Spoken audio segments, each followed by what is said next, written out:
ఇప్పుడు బొంబాయి చట్నీ ఎలా చేయాలో చూస్తాం. చాలా సింపుల్గా చేసుకుందాం.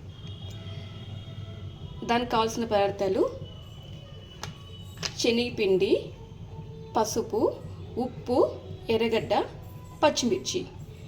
జస్ట్ వీటితో సింపుల్గా అయిపోయే బొంబాయి చట్నీ.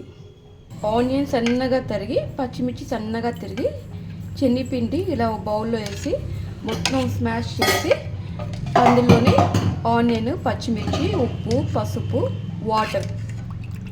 ఆనియన్ ఎక్కువ వేసుకుంటేనే బొంబాయి చట్నీకి టేస్ట్ వస్తుంది. ఇవన్నీ వేసి మొత్తం ఇలా కలుపుకోవాలి. ఇలా కలుపుకున్నాక తిరువాత పెట్టాలి.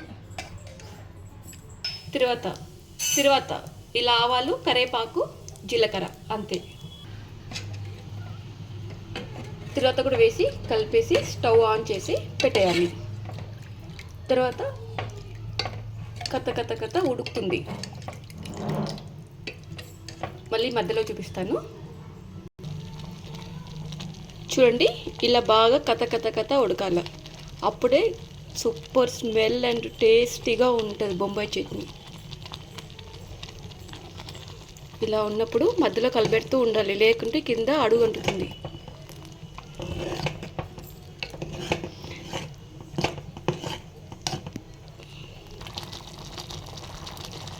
ఇందులో ఆలు కూడా వేసుకోవచ్చు, కానీ ఇదైతే సింపుల్గా అయిపోతుంది.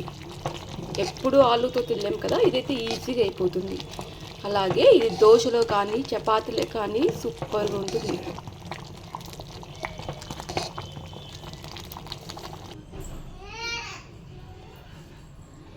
ఈ వీడియో మీకు నచ్చినట్లయితే సబ్స్క్రైబ్ చేయండి, లైక్ చేయండి, షేర్ చేయండి, కామెంట్ చేయండి.